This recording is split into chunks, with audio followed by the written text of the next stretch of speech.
Good evening, everyone. This is our Bible study for Wednesday evening. I hope that you're all healthy. I hope that you're all doing well.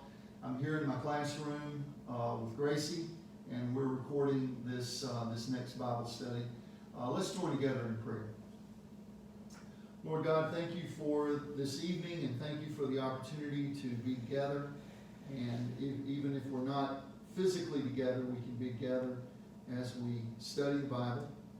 I pray for all of those at Westfield that might be sick, those that are dealing with grief, those that are dealing with other kinds of problems. We pray that you might bring them comfort, that you might bring them wisdom, and that you might bring them healing. In the name of Jesus we pray. Amen. Well, we've been talking about the Gospels, and we looked at the four Gospels, Matthew, Mark, Luke, and John. And tonight I want to start a study that's going to take us for a few weeks as we look at some of the parables in the Gospel of Luke. And so tonight I want to start off with probably the most famous of the parables in Luke's Gospel, and that is the parable that deals with the topic, how does God feel about those who mess up? How does God feel about those who mess up? And you know this as the parable of the Good Samaritan. You know this as the parable of the prodigal son. But I'm going to give you the title of this parable that my New Testament professor in seminary used to call it. He used to call it the parable of the loving father, because the loving father, not the two sons, is the actual hero, the actual main character in this parable. And so let's look tonight at the parable of the loving father, also known as the parable of the prodigal son. I'm going to read in Luke chapter 15, beginning with verse 11. Then Jesus said, "There was a man who had two sons. The younger of them said to his father, 'Father, give me the share of the property that will belong to me.' So he divided his property between them. A few days later, the younger son gathered all he had, traveled to a distant country, and there he squandered his property in dissolute living. When he had spent everything, a severe famine took place throughout that country, and he began to be in need. So he went, hired himself out to one of the citizens of that country, and he sent him to his field to feed the pigs. He would gladly have filled himself with the pods that the pigs were eating, and no one gave him anything. But when he came to himself, he said, 'How many of my father's hired hands have bread enough and to spare, but here I am dying of hunger. I will get up and go to my father, and I will say to him, Father, I have sinned against heaven and before you. I am no longer worthy to be called your son. Treat me like one of your hired hands.'" So I want to pause there for just a minute. We're looking at this parable, and I want to talk through it with you. We have obviously a very wealthy man. He has a very wealthy estate with two sons. And one of the main things to concentrate on in this parable is the differences between these two sons, the older son and the younger son, and how the father relates to both of them. The younger son is evidently very restless. He kind of wants to go away, move to another town, make a name for himself somewhere else, and so he decides to go to his father one day and decides to ask his father if he can have his share of the inheritance. That was not at all unusual in Jesus' day, and it frequently, or I say frequently, at time to time, happens in families even today. There are some families that will go ahead and divide the estate before mom and dad pass away, and there are obviously legal reasons for doing that and financial reasons for doing that. Some families do choose to do that. So this was not necessarily unusual, but he got his share of the estate, and he went away, and he went off into the far country, and there he just lived the party life. He squandered his money, wasted his money. The kids, we would call him a party animal. The King James Version says that he wasted his money in dissolute living. So you can let your imagination take you to how he wasted all of this money. And he ran out of money. He had not used it wisely, and so he found himself to be hungry. And so he decided one day to go, and he found a job with a farmer. The farmer sent him out to feed the pigs. And Jesus tells us that this young man was so desperate, he was so hungry, he was willing to eat the food the pigs were eating. That's how hungry he was. So Jesus tells this to obviously show how far down this young man fell. He was evidently a young Jewish man. That was the context that Jesus is talking about here. And so this young Jewish man who had lived in a lavish lifestyle for most of his life now finds himself out working for a farmer and feeding the animal that the Jewish tradition considered to be the most unclean of animals. And he's so hungry, he's willing to get down there in the mud and eat the same thing the pigs are eating. Jesus intentionally shows the contrast of how far down he had fallen, how badly he had messed up with his life. I was interim pastor at a church. It was a church down in Sampson County, and this was a number of years ago.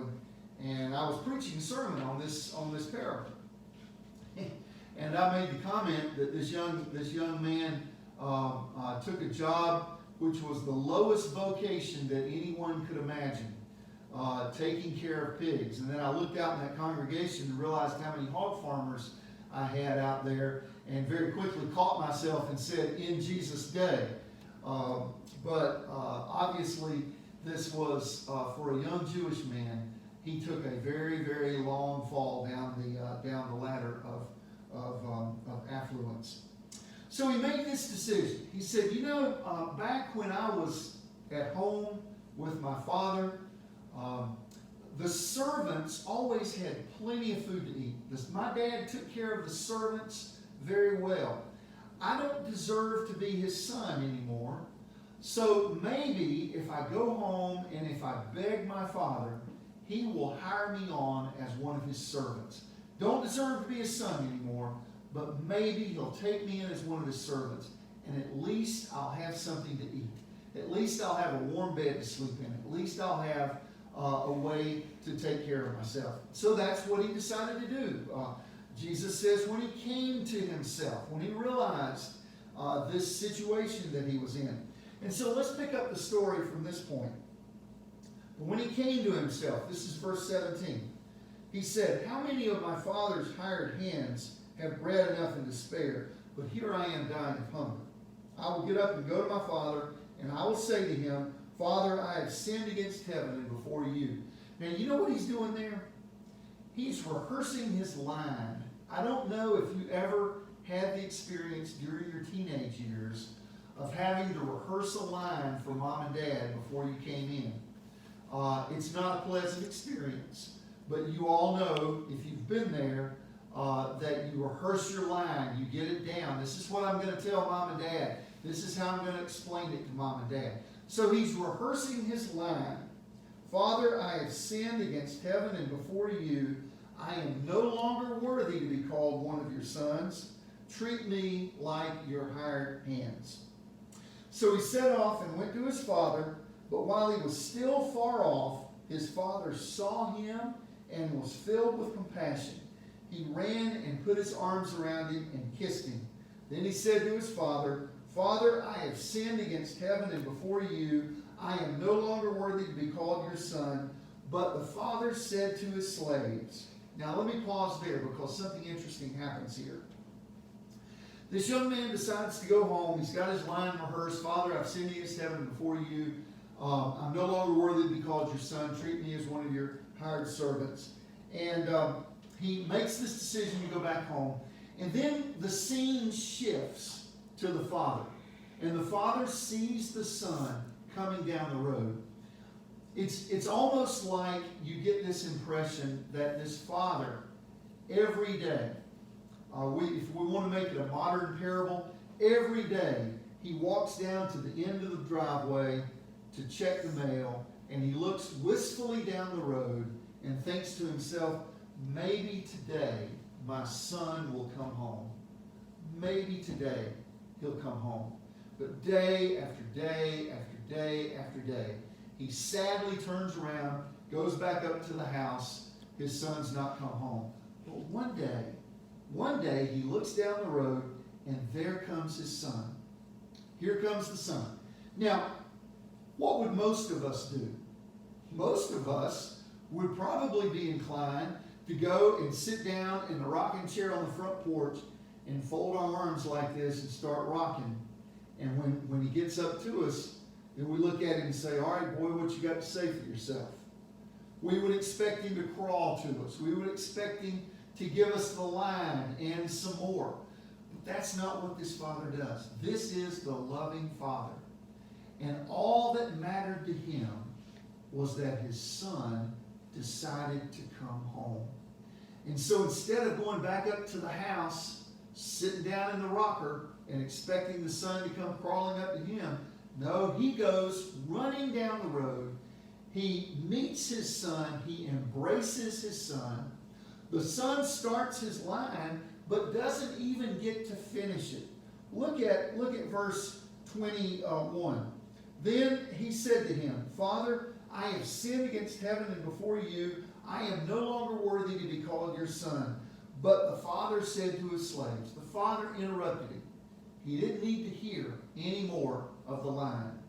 But his father said to his slaves, quickly bring out a robe, the best one, put it on him, put a ring on his finger and sandals on his feet, and get the fatted calf and kill it, and let us eat and celebrate. For this son of mine was dead and is alive again. He was lost and is found. And they began to celebrate. What happened there? Well, what happened there was this son returned home after really messing up badly. He returned home hoping for the least, expecting the least. He came home hoping that maybe, against all odds, his father could just make him a servant in the household. So he came back home and he got more than what he expected. He got restored to full sonship. That's what that's all about. Bring out a robe, the best robe in the house, and put that best robe in the house on him. Put a ring on his finger. Show everybody this is my son again. Put sandals on those bare feet of his. And then go out and let's have the biggest celebration of the year, because I thought my son was dead and he's back home. He's alive again. And we're going to celebrate. So the son expected the least and he got the most, simply because he made a decision to come back home. Now let me share with you kind of a modern day parallel to this parable. And this actually, I didn't think this up. This came from my former colleague and very good friend Don Penny when I heard him teaching over this parable one time. And this is the way it goes. When you graduated from high school, you thought it was the happiest day of your life. Your mind went back to that day 18 years ago when he was born, and you were so happy. You went out of the hospital and told everybody, this is my son, and I'm so proud of him. You went into the hospital gift shop. You bought not 5, not 10 of those little bubblegum cigars that says it's a boy. You bought a whole box of those things. You went and got a big old teddy bear. You were so happy that your son had been born into this world. This is my boy, and I'm proud of him. The next thing you did, right after you left the hospital, is you went down to the bank and you opened up a bank account for him. And for the next 18 years, you scrimped and you saved. You did without new suits when you needed new suits. You did without dentist visits. Your wife did without dresses. You did everything to make sure that Junior's college fund was going to be funded enough when he turned 18 to be able to buy him the best education possible. And so for 18 years, you scrimped and you saved, Every extra dime that you got went into Junior's trust fund, went into Junior's education fund. And now it's graduation. He's walking across the stage, about to get his diploma, but oh no, he's the valedictorian. And so you're sitting there, and he's the valedictorian. He lettered in 4 sports, and you're sitting there just as proud as a peacock, looking around at all your friends. That's Junior up there. That's my boy. 4-sport letterman, valedictorian. He's my boy. I'm proud of him. Well, after the graduation ceremony is over with, Junior goes out with his friends for a little while, and then he comes back home, and as he walks into the house, you and your wife are sitting there in the kitchen, and you call Junior into the kitchen. You sit down there at the kitchen table, and you say, Junior, we are so proud of you, and there's something that you never knew about, but for your entire life, we have saved every extra dime that we could possibly save so that you can go off now in 4 months, and go to the best school possible. Here, Junior, this is your education fund. Go out and make something of your life. Well, he's so excited. He's happy. He kisses Mom, shakes your hand, because he doesn't kiss Dad anymore. Shakes your hand. He goes to bed. The next morning, Junior gets up, and he goes down to the bank, and he transfers all that money into a new account, his name, because he's 18 now. He can do that. And he transfers that money into a new account, and he comes home. He says, look, Mom, Dad, I'm going off down to the beach. Going to celebrate graduation a little bit with the fellas. I'll be in touch. Don't worry about me. So he heads off in his little 2005 Toyota Corolla. It's the best you could buy him. He heads off down to the beach in his 2005 Toyota Corolla with $250,000 in a bank account. And as he's heading down to the beach, he rides by the Porsche dealership. And there, sitting on the lot, is a beautiful dark blue Porsche. Now, Junior's never bought a car in his life. Doesn't know a thing about how to buy a car. But he's got some money. He's got enough money to buy that Porsche. And so he stops, trades that 2005 Toyota Corolla in for that brand new Porsche, drives off that lot with that brand new Porsche, heads on down, finds a condo that he and the guys can rent. It's an oceanfront condo. And for the next 4 months, Junior is the Grand Strand party animal. When you're lying on the beach in the morning and the airplane flies over, you see a banner behind it, party tonight at Junior's condo. Junior lives the high life for the next 4 months. Well, along about the middle of August, all of his friends decide to go back home. And Junior takes a look at his bank account, and suddenly that $250,000 is down to $500. And so Junior gets a little bit nervous about this. What am I going to do? I don't have enough to live on here. And what in the world are Mom and Dad going to say to me? He's long since not been calling you nearly as much as he was. And so now he's got nothing else he can do. So he, by the way, about 3 weeks ago, he had to sell a Porsche because he needed some money to pay some other bills. So now he's got something worse than the 2005 Corolla that he's driving back home. He decides to go back home. And so you and your wife are sitting there one night, it's about 10 o'clock at night, and you hear a knock at the door. And you go and you open up the door, and there he is. There's Junior, standing there with his tail tucked between his legs. And the first thing you notice is that as soon as you look at him, he doesn't look you in the eye. His eyes immediately go to the ground. And that tells you something's going on here.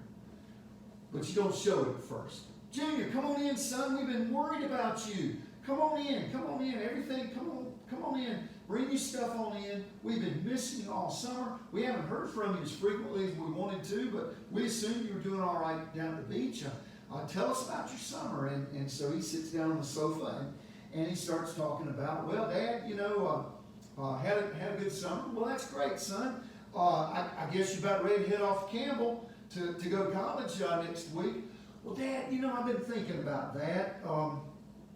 Dad, I was thinking that maybe I need to take a year or two off and work before I go to college. And that causes Mom to look up. And Dad looks at Mom, and they both look at Junior. And they say, now wait a minute, Junior. 4 months ago, you had $250,000. 4 months ago, you had plenty of money to get you a good education.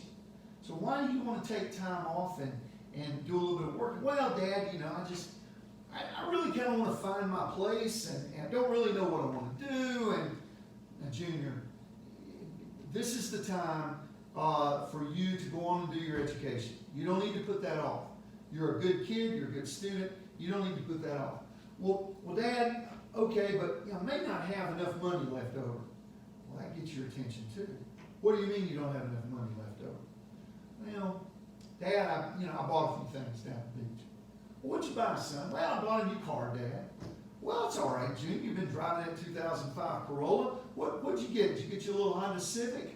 They get good gas mileage, and you could have gotten one of those for $15,000, and that would have left you a good little nest egg. And well, no, Dad, I didn't buy a Honda Civic. Well, you got another Toyota Corolla. You get one. You don't have to get all the bells and whistles on it. You don't need all of that. You get you another Toyota. Well, no, Dad, I got a Porsche. A Porsche! That's the way you would probably react. And now, as he goes on to tell you about how he squandered all of that money, here's the question. Are you going to throw Junior a welcome home party? Or do you want to give Junior a good swift kick in the tail end? I know how most of us human parents would feel. We may not express that, but we would feel that. But that's the difference between us and the loving Father. The loving Father, when his son came back home, he didn't go back up on the porch and fold his arms like this. The loving Father went out and embraced his son and gave him more than his son expected. That's not the end of the story. The elder son is still back at home, and I think we'll pick up the story next week and talk about the elder son, and then I'm going to tie it all together. All right? Thank you all. I look forward to seeing you again. Thank you all. Bye-bye.